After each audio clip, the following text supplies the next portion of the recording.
करें। Welcome thank sir. You sir. बहुत-बहुत धन्यवाद मंजीत सर। इस डिजिटल के इतने बड़े मंच में मुझे आज मौका देने के लिए मैं आपका बहुत-बहुत आभार प्रकट करता हूँ सर। अशोक सर थोड़ा और माइक्रोफ़ोन ऊपर कर लीजिए। जी सर।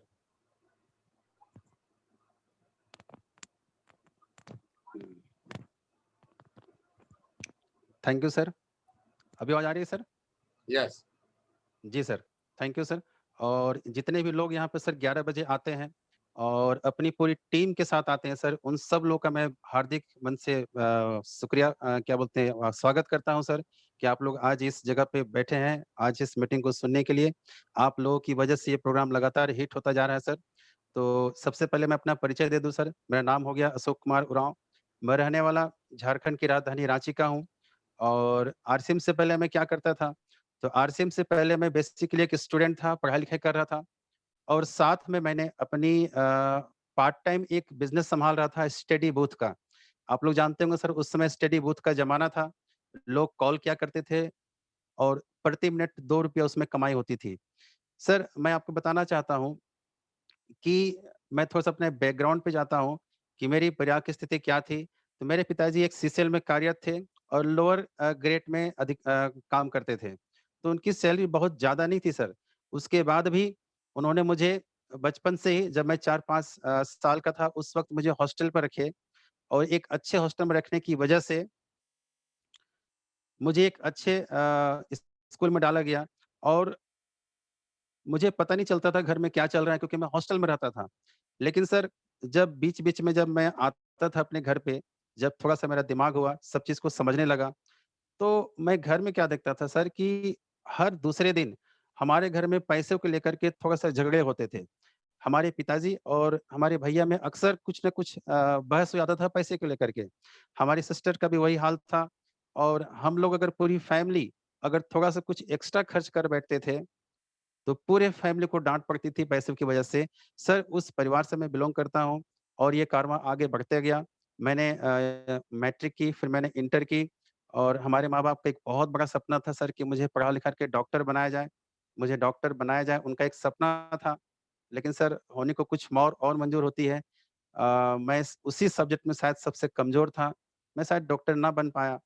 तब मैंने अपने पिताजी से, माँ से रिक्वेस्ट करी कि मुझे एक बिज़नेस करना है। तो मैंने एक छोटा-सा बिज़नेस शुरुआत किया सर।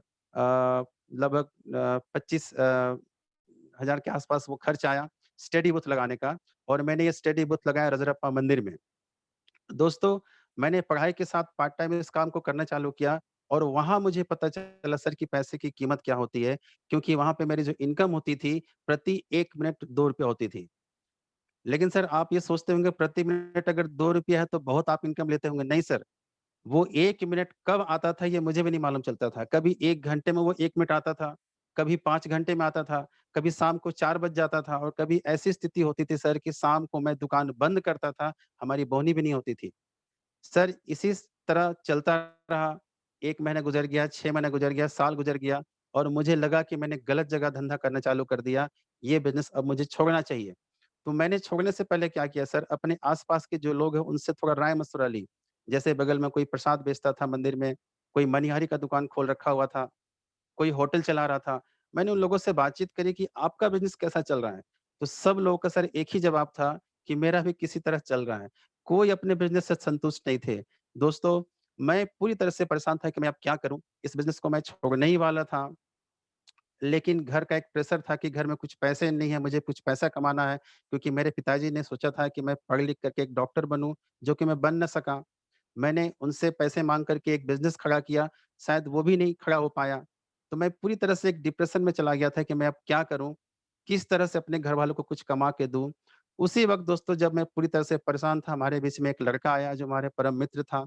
उन्होंने मुझसे कहा कि आरसीएम एक बिज़नेस है और हम और आप अगर मिल जाए तो इसमें बहुत बड़ा काम कर सकते हैं। तो मैंने उनसे पूछा उसमें करना क्या पड़ता है? तो उसने बोला सर कि प्रोडक्ट को यूज़ करना पड़ता है और लोगों को बताना पड़ता है। तो मैंने बोला सर कि प्रोडक्ट को जहाँ तक यूज़ करने की बात है, मैं इस्तेमाल कर लूँगा सर, लेकिन बताना मेरे बस की बात नहीं है क्योंकि मैं बचपन से ही बहुत शर्मीला लड़का था। मुझे किसी के सामने 5 मिनट रख दीजिए, मैं बोल नहीं पाता था। तो मुझे मैंने बोला सर ये काम मुझसे बिल्कुल नहीं होगा। लेकिन वो लड़का मुझे छोड़ा नहीं। 1 महीने, 2 महीने, 3 महीने, 4 महीने मुझे फ़ॉलो अप करता रहा, लेकिन कभी मुझे प्लान नहीं दिखाया सर, बस वो मौखिक ही बोलता रहा। लेकिन 1 साल हुए और इतना उन्होंने परेशान कर दिया कि मुझे ना चाहते हुए भी ये बिज़नेस को जॉइन करना पड़ा। मैं करना नहीं चाहता था सोच, लेकिन मुझे करना पड़ा क्योंकि उसने मुझे परेशान कर दिया था। मैं जब इस बिज़नेस को जॉइन किया, उसके ठीक 2 से 3 दिन के बाद उस लड़के ने आरसीएम को छोड़ दिया। उसका अपना कोई पर्सनल मैटर होगा, उसने आरसीएम को छोड़ दिया। लेकिन उसने एक अच्छा काम किया सर, जब उसने आरसीएम छोड़ा, उससे पहले किसी अपलाइन को मेरे साथ टच करवा दिया। अब वो अपलाइन मेरे पास रोज़ाना आना शुरू कर दिया और जब वो मेरे पास रोज़ाना आता, मेरे ही घर में आकर के चाय पीता, मेरे साथ ही सुबह का नाश्ता करता, फिर भी नहीं जाता तो दोपहर का खाना भी खिला देता। कई दिन तो ऐसा होता है सर, सुबह वो आता, चाय पीता, सुबह का नाश्ता करता, दोपहर का खाना खाता और रात का खाना भी खा के यहाँ से जाता था। ऐसे 5-7 दिन हो गए सर। तो हमारे घर से एक विरोध आने लगा कि ये कौन लड़का है तुम्हारे पास रोज़ आता है, सुबह नाश्ता भी तेरे साथ करता है, चाय भी तेरे साथ पीता है, दोपहर का खाना भी तेरे साथ खाता है, रात का खाना भी खा लेता है, तो अपने साथ सुला लो, उसको घर क्यों भेजते हो? तो इस तरह से मेरे साथ चैलेंजेस आना शुरू हुआ सर, तो मैंने उनसे हाथ जोड़कर विनती करी कि सर आप चाहते क्या हैं मुझे बताइए? क्योंकि मेरे घर से कुछ विरोध आ रहा है। तो उसने बोला सर कि आप एक बार आरसीएम का प्लान समझ लीजिए। तो मैंने बोला ठीक है, कोई बात नहीं। अगर आपको प्लान समझाना है, मुझे प्लान समझाइए, लेकिन मुझे एक ही बार बताइएगा, अगर मुझे समझ में आ गया इसका प्लान, तो मैं आज के बाद आरसीएम करूँगा और यदि आरसीएम समझ में नहीं आया, तो कृपया करके कल से आने की ज़रूरत नहीं है, मैं आपसे बहुत परेशान हो चुका हूँ, मेरे घर वाले से विरोध आ रहा है। मैंने इस तरह से उनको ये बात बोला। तब उसने मेरे पास एक ऐसे अपलाइन को भेजा सर, जिसका मैं कभी भी इतना ही कहूँगा सर, मेरे लिए भगवान स्वरूप वो हैं, जिनके द्वारा मुझे पहली बार मार्केटिंग प्लान सुनने का मौका मिला।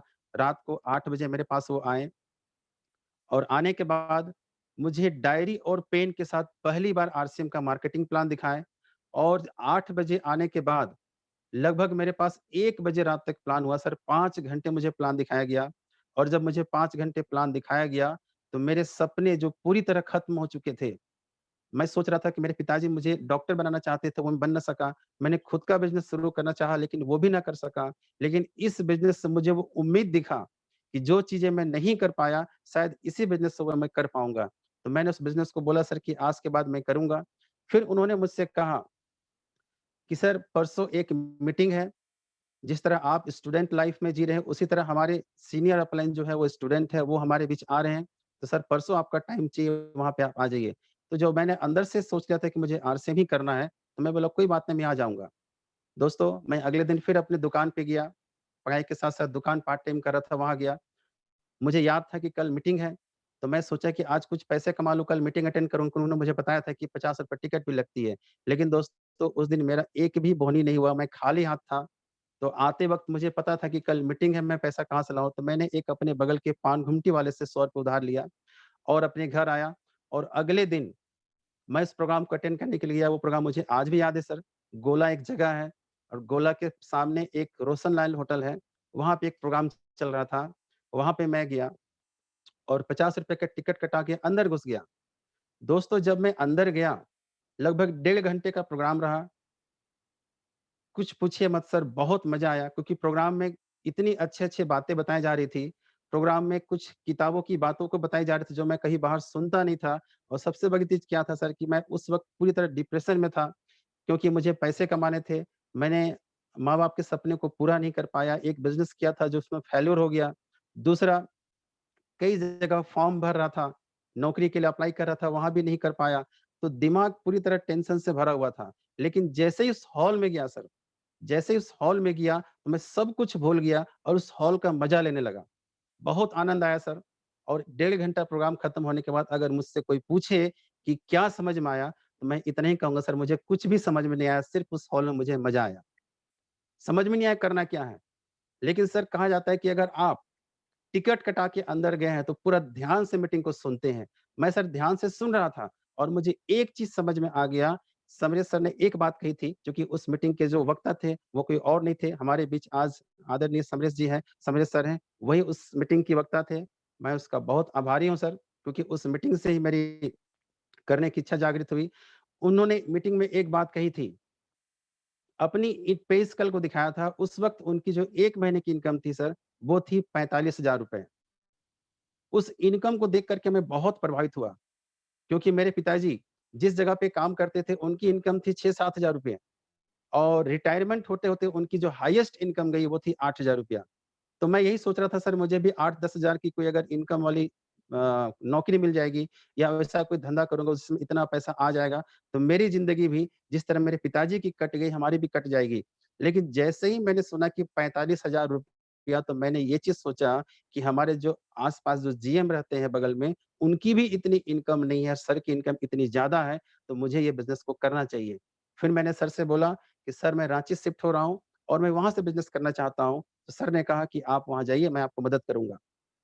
दोस्तों, मैं आपको एक चीज़ कहना चाहता हूँ, किसी चीज़ को देख कर के ये एक्साइटेड हो जाना कि ये आसान है, उस तरह मैं एक्साइटेड होके रांची तो आ गया। लेकिन सर, जब मैंने इस बिज़नेस को यहाँ पे करना चालू किया, तो शायद ये इतना आसान नहीं रहा, क्योंकि कोई भी आदमी समझने को तैयार नहीं था। मुझे आज भी याद है दोस्तों, मैंने पहले मीटिंग कराई समरेश सर की, काफ़ी लोग बैठे थे, लेकिन उस मीटिंग से एक भी जॉइनिंग नहीं आई। फिर सर ने कहा दूसरी मीटिंग कराओ, सेम महीने पे मैंने दूसरी मीटिंग कराई लास्ट में। काफ़ी लोग बैठे 50-60 लोग, लेकिन फिर भी उसमें भी एक जॉइनिंग नहीं आई। मैं पूरी तरह से निराश हो गया। ये कौन-सा बिज़नेस मैंने चुन लिया, जिसमें कोई आते ही नहीं है। सर ने फिर से कहा कि एक और मीटिंग रखिए। मैंने दूसरे मंथ तीसरी मीटिंग रखी और फर्स्ट वीक में रखी। दोस्तों, इसमें थोड़ा-सा कारनामा हुआ। इस मीटिंग से 2 लोग हमारे डाउन में आए और उस वक़्त मुझे ये भी पता नहीं था, मेरे सिंगल लेग में दोनों लोग थे। एक हमारे चाचा जी, जो आज लीडरशिप पे हैं, और एक हमारी टीम में 8% रॉयल्टी अचीवर रिंकू जी। उन्होंने मुझसे कहा कि सर, मैं आपके साथ जॉइन करूँगी, आपके साथ जॉइन करूँगा, लेकिन मुझे सपोर्ट की ज़रूरत है। आप मुझे अगर मदद करेंगे तो मैं इसमें काम करूँगी। राजू जी ने कहा कि मैं काम करूँगा। मैंने बोला कोई बात नहीं सर, मैं आपको सपोर्ट करूँगा। और मैं घर आ गया, और घर आ गया तो मुझे ये डर सताने लगा सर, कि कल अगर किसी ने मुझे फ़ोन करके मेरी डाउनलाइन अगर बुला लिए कि सर यहाँ प्लान देना है, तो मैं प्लान करूँगा क्या? क्योंकि मुझे प्लान बिल्कुल नहीं आता था दोस्तों। तब मैंने क्या किया, मुझे काला बैग मिला था जॉइनिंग के वक़्त, ₹1500 में कपड़े मिले थे। मुझे उसमें एक सीडी मिला था। मैंने उस सीडी को चलाया और उसमें मार्केटिंग प्लान को पूरा देखा, और देखने के बाद जब रात को सारे लोग सो गए, तो मैं उठ के खड़ा हो गया, शर्ट पैंट लगाया और रात भर सर उस मीटिंग को मैंने रिहर्सल किया। उस मीटिंग को मैंने पूरा अध्ययन किया। पूरा रात भर मैं बोलना चालू किया, और बोलता-बोलता कब सुबह हो गया मुझे पता ही नहीं चला, मात्र 1 घंटा सोया सुबह-सुबह। लेकिन भगवान का लाख-लाख शुक्र है सर, अगले दिन हमारे डाउनलाइन किसी ने मुझे मीटिंग के लिए नहीं बुलाया। मेरे पास एक और मौका मिल गया। मैंने फिर रात भर प्रैक्टिस करी। दरवाज़ा बंद करके रात को 10 बजे मैं शुरू हो जाता था और लगभग 3 से 4 बजे रात तक मैं बोलता रहता था। ऐसे मैंने 3 दिन किया और 3 दिन तक मेरा मार्केटिंग प्लान कोई नहीं लिया। तब तक मेरी प्रैक्टिस भी हो चुकी थी। लेकिन तब तक मेरे घर में एक बहुत बड़ा क्या कह सकते हैं उसको, गलतफ़हमी हो चुकी थी। हमारी माँ वो सुन रही थी कि ये रात में कुछ बोलता है। उन्होंने पिताजी को बोला कि देखिए रात में कुछ बोलता है ये। उन्होंने दरवाजे पे आकर के कान लगा के सुना कि ये क्या बोल रहा है। फिर हमारे घर के सारे मेंबर ने ये चीज़ को देखा, तो उन लोगों को कुछ लगा कि ये कुछ इसको हो गया है। जब मैं सुबह उठा, सारे घरवाले पहले से उठ के बैठे थे। जब मैं बाहर गया तो उन लोगों ने पूछा कि रात को आप कितना बजे सोए थे? तो मैंने बोला थोड़ा-सा लेट सोया था, क्या बात है? तो बोला जल्दी से नहा-धुआ लो, थोड़ा-सा तुम्हें झाड़-फूँक के लिए ले जाना है। तो मैंने बोला झाड़-फूँक के लिए क्यों ले जाना है? क्योंकि बोला कि तुम रात में कुछ-कुछ बोलते हो, तुम्हें कुछ पता है? तो फिर मैंने उन लोगों को बताया सर ऐसा कुछ नहीं है, मैंने एक बिज़नेस स्टार्ट किया है और मुझे लोगों को मदद करना है, इसके लिए मैं रात में प्रैक्टिस करता हूँ, तब जाके वो लोग शांत हुए। दोस्तों, वाक़ई में ये बिज़नेस जैसा हम सोचते हैं, वो बहुत आसान होता है, लेकिन अपनी आदतों की वजह से हम लोग इसको मुश्किल कर देते हैं। जब मैंने इस बिज़नेस को स्टार्ट करना चालू किया, आसान नहीं था, कहीं पे भी कोई लोग सुनने को तैयार नहीं होते थे, कोई भी इस बिज़नेस को मानने के लिए तैयार नहीं होते थे, लेकिन मैं करता गया, करता गया, करता गया। जब-जब हमारे सर बोले कि भीलवाड़ा जाना है, हम भीलवाड़ा गए। जब-जब सर ने कहा कि इस मीटिंग को अटेंड करना, हमने मीटिंग अटेंड किया। जब-जब सर ने कहा कि आपको ये ट्रेनिंग अटेंड करना है, उस ट्रेनिंग को अटेंड किया, और लगभग ढाई से 3 साल लगे सर, मैं रॉयल्टी अचीवर बना। और रॉयल्टी अचीवर जब बना तो मेरी रॉयल्टी बहुत वीक थी सर, उस वक़्त बजाज एलियांज का कुछ इंश्योरेंस आया करता था, मेरी बी ग्रुप उसी से तैयार हुई थी। अगले दिन वो खत्म हो गई बिज़नेस सेकंड ग्रुप का, फिर से मुझे मेहनत करना पड़ा, और काफ़ी मेहनत करने के बाद मैं 2019 की अगर बात करूँ, तो सितंबर मंथ जो टारगेट का मंथ होता है सर, वो जब खत्म हुआ उसके बाद अक्टूबर, नवंबर, दिसंबर ये 3 महीना मैंने टेक्निकल क्वालीफाई किया। 2020 में मेरा एक बहुत बड़ा सपना था सर, इससे पहले मैंने एक बाइक खरीदी थी। वो भी सर बाइक मैंने अपनी मर्ज़ी से नहीं खरीदा था। अभी बहुत सारे लोग यहाँ पे बोलते होंगे सर कि मैं काम करने जाता हूँ, मेरे पास बाइक नहीं है, मेरे पास गाड़ियाँ नहीं है। मैं आपको कहना चाहता हूँ सर, जब मैंने शुरुआत किया था मेरे पास ना तो साइकिल था, ना तो मेरे पास कोई गाड़ी था। मैं सिर्फ़ पैदल काम किया करता था और आरसीएम पार्ट 1 में अगर बात करें सर, तो मैंने 18 से 20 किलोमीटर पैदल चला इस काम को करते हुए, क्योंकि मेरे पास पैसे नहीं होते थे जाने के लिए। पार्ट 2 जब चालू हुआ आरसीएम का, जब आरसीएम एक बार बंद होकर के पार्ट 2 चालू हुई, उस वक़्त अगर मेरी बात करें सर, तो मैंने 60 से 70 किलोमीटर तक पैदल चली है। मतलब पैदल चलने का इतना हैबिट हो चुका था सर कि मुझे पता ही नहीं चला कि मुझे गाड़ी भी लेना है। और जब मैं रॉयल्टी अचीवर बना तो हमारे सीनियर ने मुझे ज़बरदस्ती पैसे मँगवा कर के मुझसे गाड़ी खरीदवाई थी, कि अब आप लीडर बन गए हैं, क्या भाड़ा में चलते हैं, क्या पैदल चलते हैं। लेकिन सर मैं कहना चाहता हूँ आप सब लोगों से, अगर आपके पास भी सुविधाएँ नहीं हैं, तो कुछ मेहनत करके आगे बढ़िए, अपने अपने लिए संसाधन का उपयोग अपने लिए संसाधन खरीदिए। तो दोस्तों, दिसंबर में 2020 में मैंने एक बहुत बड़े सपने को अचीव किया। मेरा एक ड्रीम था कि मैं एक शानदार कार अपने घर में लूँ अपने पैसे से। तो 2020 जब पैंडेमिक स्थिति आया, जब कोरोना से पूरी भारत में लॉकडाउन लग गई, उस वक़्त मैंने एक नई गाड़ी को लेने का सोचा, क्योंकि टेक्निकल अचीवर बन गया था, पैसे आ रहे थे अच्छे। और 1 जून को मैंने मारुति विटारा टॉप मॉडल की गाड़ी ली और मैं यकीन से बोलता हूँ सर कि उस गाड़ी को लेने के बाद मेरे घर में बहुत अच्छा माहौल रहा, क्योंकि मेरे पूरे खानदान में सर आज तक किसी ने फ़ोर व्हीलर ली नहीं है। मेरे खानदान का मैं इकलौता लड़का हूँ जिसने कार मेंटेन कर रही है। तो सर मैं इतना ही कहना चाहता हूँ कि आज जब मैं पीछे अपने कुछ सालों को देखता हूँ, तो मुझे, जब मैं शुरुआत में इस बिज़नेस को शुरुआत करी थी, तो मुझे कितने लोगों ने कहा था कि ये बिज़नेस नहीं चलेगा। मुझे कितने लोगों ने कहा था कि ये बिज़नेस लोगों को पैसा नहीं देगा। मुझे कितने लोगों ने कहा था कि ये बिज़नेस में लोगों को कामयाब नहीं बनाया जा सकता है। मुझे कितने लोगों ने कहा था सर कि ये बिज़नेस लोगों को टोपी पहनाने का धंधा है। लेकिन दोस्तों, आज मुझे उन सारे लोगों पे रोना आता है, इसलिए क्योंकि जिन लोगों ने मुझसे कहा था कि ये बिज़नेस नहीं चलेगा, इस संकट काल की स्थिति में, इस कोरोना काल की स्थिति में, जहाँ बड़े-बड़े बिज़नेस तबाह हो गए, जहाँ बड़े-बड़े समूह तबाह हो गए, जहाँ बड़े-बड़े व्यापार, बड़ी-बड़ी नौकरियाँ तबाह हो गई, दोस्तों, ये जानकर आपको बहुत खुशी होगी कि इस संकट काल की स्थिति में जब मुझे हज़ारों लोगों ने कहा था कि ये बिज़नेस नहीं चलेगा, आज यही चल रहा है। जी हाँ दोस्तों, आज यही बिज़नेस चल रहा है और ये बिज़नेस क्यों चल रहा है? क्योंकि चलना इसके स्वभाव में है। चलना इसके स्वभाव में है। क्यों स्वभाव में है? सर, जब हम लोग कितने वर्षों से लोगों को कहा करते थे कि जब-जब जिस धरती पे जब तक सूरज-चाँद रहेंगे, इस धरती पे जब तक सूरज-चाँद रहेगा, लोग सुबह उठेंगे, ब्रश करेंगे, लोग सुबह उठेंगे, नहाएँगे, लोग कपड़े धोएँगे, लोग कपड़े पहनेंगे, लोग चाय बिस्किट नाश्ता करेंगे, लोग दाल रोटी चावल खाएँगे, लोग अपने जीवन में इन प्रोडक्टों को कंज़्यूम करेंगे, तब तक ये बिज़नेस चलता रहेगा। उस समय भी लोगों ने कहा था कि ये बिज़नेस नहीं चलेगा, लेकिन दोस्तों आज यही बिज़नेस चल रहा है। आज यही बिज़नेस चल रहा है और कब चल रहा है? विश्व युद्ध में जब रेलवे बंद नहीं हुई थी, आज रेलवे बंद है, ये बिज़नेस चल रहा है। आज पूरी बसें बंद हैं, ये बिज़नेस चल रहा है। बड़ी-बड़ी लोगों की नौकरियाँ चली गई, करोड़ों लोगों की नौकरी चली गई, आज ये बिज़नेस चल रहा है। और क्यों चल रहा है दोस्तों? क्योंकि ये बिज़नेस का चलना इसके स्वभाव में है और आज से नहीं चल रहा है दोस्तों। ये बिज़नेस 70 सालों से चल रहा है। अगर भारत की बात करें, भारत में पिछले 20 सालों से ये बिज़नेस चल रहा है। और मैं तो कहता हूँ सर ये बिज़नेस लगातार चलता जाएगा। क्यों चलेगा? क्योंकि एक आम आदमी, जैसा कभी मंजीत सर ने मार्केटिंग प्लान को बहुत अच्छे तरीके से बता दिया। एक आम आदमी को क्या चाहिए? कंपनी से अच्छे डायरेक्ट प्रोडक्ट चाहिए, अच्छे मूल्य पे एक प्रोडक्ट चाहिए और जब वो प्रोडक्ट को यूज़ करता है, यूज़ करने के बाद अगर वो संतुष्ट होता है, तो इसी को किसी और को बताता है। पहले ये काम हम लोग करते थे फिज़िकली, बड़ी-बड़ी मीटिंगें होती थी, बड़ी-बड़ी सेमिनारें होती थी, बड़ी-बड़ी प्रोडक्ट की ट्रेनिंग होती थी। आज वो सब काम डिजिटली हो रहा है। आज हम और आप घर पे बैठे हैं, ये डिजिटल का ही काम है सर। इस ज़ूम मीटिंग पे आज काम हो रहा है, फेसबुक लाइव पे काम हो रहा है। यूट्यूब लाइव पे काम हो रहा है। तो सर ये काम कभी भी रुक नहीं सकता है। तो मैं यहाँ पे सभी लोगों से कहना चाहता हूँ, कि सर आइए इस बिज़नेस में। जब आरसीएम बिज़नेस डिजिटली फिज़िकली काम कर रहा था, तो ये बिज़नेस बहुत आगे तक गया। लेकिन दोस्तों पिछले 1.5 सालों से ये बिज़नेस डिजिटली काम कर रहा है और इसका सबसे बड़ा फ़ायदा क्या हुआ कि इस डिजिटली में भी लोगों के पास नई-नई पिनें आई, लोगों के पास बड़े-बड़े अचीवमेंट आए, कंपनी के बड़े स्तर पे काम हुआ। दोस्तों, इस संकट काल में जहाँ पर पूरी दुनिया तबाही की तरफ है, आरसीएम बिज़नेस अपनी सर्वोत्तम कामयाबी की तरफ है।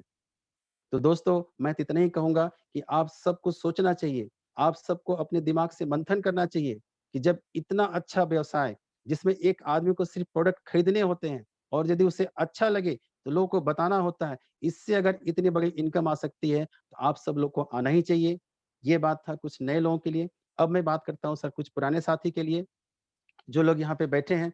मैं एक चीज़ कहना चाहता हूँ सर, जब-जब इस दुनिया में कोई बड़ी संकट आती है सर, जब-जब इस दुनिया में कोई बड़ी संकट आती है, तो इंसान एक लेवल से ऊपर के लेवल तक तभी छलांग लगा पाता है, जब अपने नए प्रयोग के साथ उस क्षेत्र में अपने आप को झोंक दे। नई उत्साह के साथ, नई जोश के साथ अपने आप को झोंक देवे। ये नया प्रयोग क्या है सर? आज तक हम लोग कभी भी कैमरे के सामने खुद को प्रेज़ेंट नहीं किया, ये नया तरीका है। आज तक हमने कभी भी अपने आप को फेसबुक लाइव, यूट्यूब लाइव पे प्रेज़ेंटेशन नहीं किया, ये नया तरीका है सर। आज तक हमने कभी भी लोगों को ज़ूम पे, लोगों को वीडियो कॉलिंग पे प्लान नहीं दिखाया, ये नया तरीका है सर। हम लोगों ने कभी भी इस तरह के टेक्नोलॉजी का प्रयोग नहीं किया, ये नया तरीका है सर। और मैं आपको एक चीज़ कहना चाहता हूँ सर, इस दुनिया में जब भी परिवर्तन का दौर आया है, 2 तरह के लोग हुए हैं, एक जो इसके सपोर्ट में होते हैं और एक जो इसको विरोध में होते हैं। सर, पूरी दुनिया के इतिहास उठा के देख लीजिए, लोगों ने बिजली का विरोध किया, आज बिजली है, विरोध नहीं है सर। लोगों ने गैस का विरोध किया, आज गैस है, विरोध नहीं है सर। तो उसी तरीके से ये परिवर्तन का दौर है सर और यहाँ पे आप सब लोग को क्या करना होगा, इस परिवर्तन को स्वीकार करना होगा। आज अगर आरसीएम में आपको बहुत बड़े लेवल पे अचीवमेंट अचीवमेंट लेना है, बहुत बड़े लेवल पे जाना है, तो आपको फिज़िकली से डिजिटली आने की जो बहुत ज़रूरत है सर। और अगर आप इस डिजिटल के माध्यम से काम करना चालू कर दिए, तो आप बहुत ऊँचाई तक जा सकते हैं और इस संकट काल में भी आप बहुत पैसा कमा सकते हैं, जैसे कि हमारे सीनियर्स सब लोग कमा रहे हैं। तो दोस्तों, इस बिज़नेस में करना क्या पड़ता है? इस बिज़नेस में सिंपल सा चीज़ है सर, जितने लोग भी आते हैं रूल एक ही है, कोई अलग नहीं बताएँगे। आपको मैं एक चीज़ कहना चाहता हूँ, 3 चीज़ आपको फ़ॉलो करना होगा, BCC बेसिक, कोर, कार्डिनल ये सिस्टम का नियम है।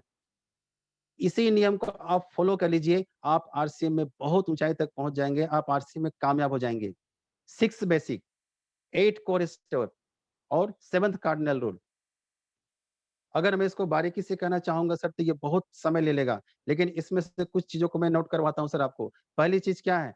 100% प्रोडक्ट यूज़, चाहे कुछ भी हो जाए, क्योंकि अभी मंजीत सर बता रहे थे, जब आप ट्रेडिशनल मार्केटिंग को छोड़ते हैं और डायरेक्ट आरसीए में आते हैं, तो जो 50% पैसा उन लोग को जा रहा था, वही आधा पैसा कंपनी अब आपको देती है। ज़रा सोच के देखिए सर, एक कंपनी आपको आधे शेयर का मालिक बनाती है और जब हम मालिक होते हैं सर, हमारा रिस्पॉन्सिबिलिटी बनती है कि हम कोई भी प्रोडक्ट बाहर के प्रोडक्ट इस्तेमाल ना करें।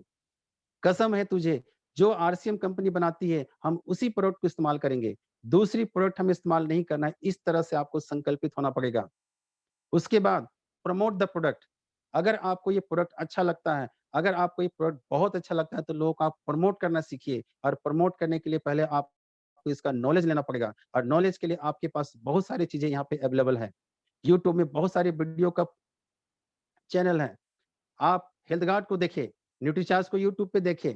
इसको देखने के बाद नॉलेज लें और इसको प्रमोट करना चालू करें और हर किसी डायरेक्ट सेलर के यहाँ पे कम से कम तो सिर्फ डायमंड क्लब होना ही चाहिए। 5,000 में भी हर किसी डिस्ट्रीब्यूटर का डायमंड क्लब होना ही चाहिए, अगर आप इस आरसीएम में हैं और आगे बढ़ना चाहते हैं तो। दूसरा पॉइंट है सर, डेली एक प्लान, रोज़ एक प्लान। ये किनके लिए है सर? ये उनके लिए है जो लोग पार्ट टाइम करते हैं, जिनका धंधा 6 से 6 होता है, 2 से 10 होता है, जो लोग कहीं एंगेज हैं, पार्ट टाइम करना चाहते हैं, उनके लिए ये प्रोग्राम है कि एक प्लान रोज़ करना है। और अगर यहाँ पे जो फुल टाइमर है सर, उनको एक प्लान से काम नहीं चलेगा, उनको कम से कम 10 प्लान करना होगा रोज। क्योंकि सर आपको 1 साल में यहाँ पे टेक्निकल बनना है। अब कंपनी की जो स्थिति हुई है, अभी जो कंपनी जिस तरह से ग्रोथ लेवल में है, कोई भी व्यक्ति यहाँ पे आकर के 1 साल में टेक्निकल अचीवर बन सकता है, महीने की 50,000 इनकम ले सकता है। तो इसके लिए सर जो फुल टाइमर है, उनको कम से कम भी 10 प्लान करना होगा और एक पार्ट आता है सम टाइमर। सर मैं आपको एक चीज़ कहना चाहता हूँ, पार्ट टाइमर बन जाइए, फुल टाइमर बन जाइए, लेकिन सम टाइमर मत बनिए।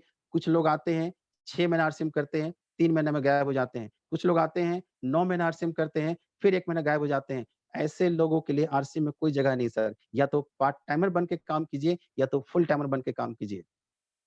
संकल्प ले लीजिए सर कि चाहे कुछ भी हो जाए, मैं एक प्लान तो करूँगा ही करूँगा। मैं आपको एक चीज़ बताना चाहता हूँ सर, एक आदमी था जिन्होंने संकल्प कभी लिया नहीं था। महाराज उसके घर में आए, तो उसकी पत्नी ने बोला कि महाराज इनको कुछ संकल्प दिलाइए, ये आज तक कुछ संकल्प लेते ही नहीं है। तो उस व्यक्ति ने एक संकल्प लिया कि मैं रोज़ गधे को देख कर के खाना खाऊँगा। ये कोई संकल्प नहीं था क्योंकि उसकी पत्नी जानती थी जब वो दुकान खोलता था तो गधे वहीं पे मिलता था। वो बहुत चालाक था। लेकिन सर संकल्प ले लिया तो संकल्प का कोई विकल्प नहीं होता। वो रोज़ सुबह जाता, दुकान खोलता, शटर ऊँचा करता, गधा दिख जाता, खाना खा लेता, पानी पी लेता। 1 दिन बीत गया, 2 दिन बीत गया, 4 दिन बीत गया, 1 महीना बीत गया, 2 महीना बीत गया, 6 महीना बीत गया। उसकी आदत सी हो गई। अब उस संकल्प में ताकत आ गया। 1 दिन दुकान खोला, वो गधा नहीं मिला। वो परेशान हो गया। आधा 2 घंटा वेट किया, नहीं आया गधा। फिर वो भागा-भागा मालिक के घर पहुँचा, गधा कहाँ है? उसने बोला गधा की वाइफ ने बोला कि मालिक उसको लेके खेत गया हुआ है। कितने देर में आएगा? 1-2 घंटे में आ जाएगा। वो 2 बजे तक इंतज़ार करता रहा, भूखा-प्यासा, लेकिन गधा नहीं आया। फिर वो भागा-भागा खेत की तरफ गया, क्योंकि वो भूखे से मर रहा था, प्यास उसको लग रही थी। लेकिन संकल्प था सर कि जब तक गधे को नहीं देख लूँगा, खाना नहीं खाऊँगा। वो जब खेत में गया, दूर से गधे को देखा, तो उसके जीवन में 2 घटना हुई। एक साथ 2 घटना हुई, जब वो गधे को देखा, उसी वक़्त उसके सामने सोने की पोटली भरा हुआ मिला। लेकिन ध्यान गधे की तरफ था, उसने गधे को देख के बोला, देख लिया, जिसकी मुझे सुबह से तलाश थी, जिसकी मुझे कब से तलाश थी, मैं उसको देख लिया। उसी वक़्त सामने एक आदमी बैठा तो उसने बोला, देख तो लिया, किसी को बोलना नहीं, ये सोना आधा तेरा, आधा मेरा। मेरे दोस्त मैं ये कहना चाहता हूँ, इस कहानी का मतलब क्या है, एक छोटे से संकल्प ने उस व्यक्ति को गधे को देख के खाना खाऊँगा, इस छोटे से संकल्प ने उस व्यक्ति को अमीर बना दिया। सोचिए दोस्तों ये बिज़नेस में कितनी पावर है। आप जिसको मानते हैं, ईश्वर को, अल्लाह को, खुदा को, उसको साक्षी मान कर के ये प्रण कर लीजिए कि जब तक 2 प्लान नहीं करूँगा, आज रात का मैं खाना नहीं खाऊँगा। जब तक 10 प्लान नहीं करूँगा, आज रात को मैं खाना नहीं खाऊँगा। इस तरह से आपको संकल्पित होना होगा। और तीसरा पॉइंट है sir, meeting, seminar, event, training और अभी इस टाइम पे जो हम लोग का चल रहा है वेबिनार, ये आपको जितने भी अपलाइन भेजते हैं, सब वेबिनार को देखिए। जितने भी फंक्शन को भेजते हैं, सबको देखिए। ये क्यों देखना चाहिए सर? ये बहुत ही ज़रूरी है। अगर आप इसको नहीं देखते हैं, तो आप आरसीएम के डायमंड कभी नहीं बन सकते हैं। ये मीटिंग सेमिनार क्या है सर? ये मीटिंग सेमिनार नाग दमयंती है। अब आपको बताता हूँ ये नाग दमयंती होता क्या है? आपने नेवले और साँप की कहानी सुनी होगी कि जब-जब नेवला और साँप लड़ता है, तो नेवले साँप को मार देता है। लेकिन सर ऐसे ही नहीं मारता। उस नेवला के पीछे एक बहुत बड़ी प्रोसेस है और उस सब से हम सबको सीखने की ज़रूरत है। नेवले के अंदर भगवान ने एक बहुत बड़ी शक्ति दी है। आप जाकर के यूट्यूब पे देख ले, आप जाकर के गूगल पे सर्च कर ले, डिस्कवरी में देख ले। नेवले के अंदर एक बहुत बड़ी गुण है कि जब-जब वो साँप से लड़ता है, तो उसके आस-पास एक जड़ी-बूटी होती है। अगर वो जड़ी-बूटी नहीं होता है, तो नेवला भी साँप को नहीं मार सकता है सर। नेवला साँप के पास गया, साँप ने मारा जहर, नेवला घायल, वो तुरंत जाता है, उस जड़ी-बूटी को सूंघता है, फिर से एक्साइटेड हो जाता है। फिर साँप के पास जाता है, साँप फिर मारता है जहर, फिर वो घायल हो जाता है, फिर जाकर वो जड़ी-बूटी को सूंघता है, फिर से एक्साइटेड हो जाता है। दोस्तों, बार-बार जहर खाने के बाद वो एक्साइटेड उस जड़ी-बूटी की वजह से होता है और फाइनली क्या होता है, साँप के टुकड़े-टुकड़े हो जाते हैं। मैं आपको एक चीज़ कहना चाहता हूँ सर, शायद ये शब्द सुनने में आप सबको बुरा लग सकता है, लेकिन मुझे पहले ही माफ़ करना। एक नेवला को तो सिर्फ़ साँप से लड़ना पड़ता है सर। हम सब लोगों को बाहर के एनाकोंडाओं से लड़ना है। एनाकोंडा समझ रहे सर क्या है? वो लोग हैं जो आपको हर वक़्त मारेंगे। वो लोग हैं जिसके पास आप प्लान लेके जाएँगे वो आपको हर वक़्त मारेंगे और इस एनाकोंडा से आपको एक ही आदमी बचा सकता है सर, और वो है इस तरह का मीटिंग, इस तरह का सेमिनार, इस तरह का ट्रेनिंग। अगर आप इसको नहीं देखते हैं सर, तो आप इस बिज़नेस में आगे नहीं बढ़ पाएँगे, क्योंकि आप जब इस मीटिंग को देखेंगे, तो पूरी तरह एक्साइटेड हो जाएँगे। जैसे कि मैं पहली मीटिंग में एक्साइटेड हुआ था, लेकिन लोगों के पास गया, उन्होंने मुझे डस लिया था। फिर मैं किसी मीटिंग में गया, फिर से एक्साइटेड। जब आपको बाहर के लोग डिस्चार्ज करेंगे, ये मीटिंग ही आपको चार्ज करेगा सर। मीटिंग में आइए, फिर से चार्ज, बाहर जाइए, फिर डिस्चार्ज, मीटिंग में आइए, फिर से चार्ज, बाहर जाइए, फिर डिस्चार्ज। और आपको पता होगा सर, जो इस डिवाइस जो फिज़िक्स को जानते हैं, किसी भी डिवाइस को एक बार नहीं, कई बार किसी प्रोसेस से गुजारा जाता है, तो वो फिर डिवाइस नहीं रहता, वो ट्रांसफार्मर बन जाता है। वो ट्रांसफार्मर बन जाता है सर। और आज यहाँ पे जितने भी टेक्निकल एज पर बैठे हैं सर, वो आज आम इंसान नहीं रहे। वो आम इंसान से बन करके, इस तरह का मीटिंग का संगत लेकर के आज यहाँ पे ट्रांसफार्मर बन के बैठे हुए हैं। आज वे कितने लोगों को चार्ज करते रहते हैं। तो सर मैं आपको कहना चाहता हूँ, किसी भी कंडीशन में ये 3 चीज़ को मत भूलना। इसको लगातार करते रहना, तभी आप इस जगह पे पहुँच सकते हैं। अब मैं दोस्तों लास्ट एक बात को बोल करके इस मीटिंग की फाइनली क्लोज़ करता हूँ। अभी 15 तारीख को हरीश संजीवनी की तरफ से एक बहुत बड़ा प्रोग्राम हुआ था, भावेश भाटिया जी का। मुझे लगता है आप सारे लोगों ने देखा होगा।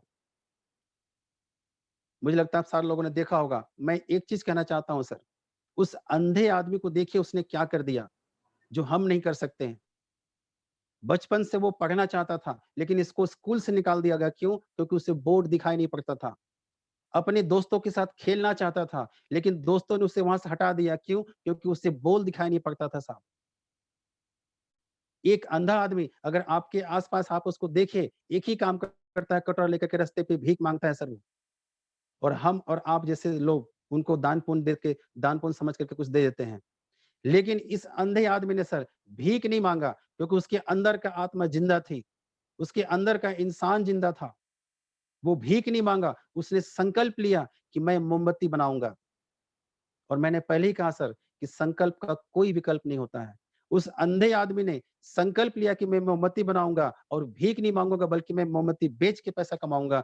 और आज भावेश भाटिया कोई आम आदमी नहीं है सर, आज आम आदमी नहीं है। 10,700 से ज़्यादा प्रकार की मोमबत्तियाँ बनाता है। और ना सिर्फ इस देश में, 67 देशों में उसकी मोमबत्ती सप्लाई होती है। और खुद कामयाब नहीं हुआ, बल्कि अपने साथ-साथ 5,000 अंधों को उन्होंने रोज़गार दे रखा है सर। मैं आपको एक चीज़ कहना चाहता हूँ सर, क्या कमी दिया भगवान ने आपको? जिस कुर्सी पे आप बैठे हैं सर, उस इंसान में क्या कमी है? भगवान ने 2 टाँगें दी है, भगवान ने 2 आँखें दी है, आपको दिमाग दी है, आपके पास दिल दिया, आपका शरीर पूरा ठीक रखा। आपको तो 2 आँखें भी दी है सर भगवान ने, लेकिन उस भवेश भाटिया को तो भगवान ने आँख देना ही भूल गया सर। उसके बाद भी वो इंसान ज़ीरो से खड़ा होकर के सर 500 करोड़ का मालिक बन गया। अगर भावेश भाटिया कर सकता है सर, तो फिर मैं क्यों नहीं कर सकता? हम भी कर सकते हैं। मैं इतना ही जानता हूँ सर कि उस सीट पे बैठा जो इंसान है, वो कुछ भी कर सकता है। सर आरसीएम आपको बड़ा बनाने के लिए तैयार है। आप सिर्फ सिस्टम को फ़ॉलो कीजिए। मैं लास्ट एक बात बोलना चाहूँगा सर, मैंने उनकी वीडियो को लास्ट में एक वर्ड सुना, मुझे बहुत अच्छा लगा। इतनी कामयाब होने के बाद भी उन्होंने एक बहुत बड़ा उदाहरण दिया।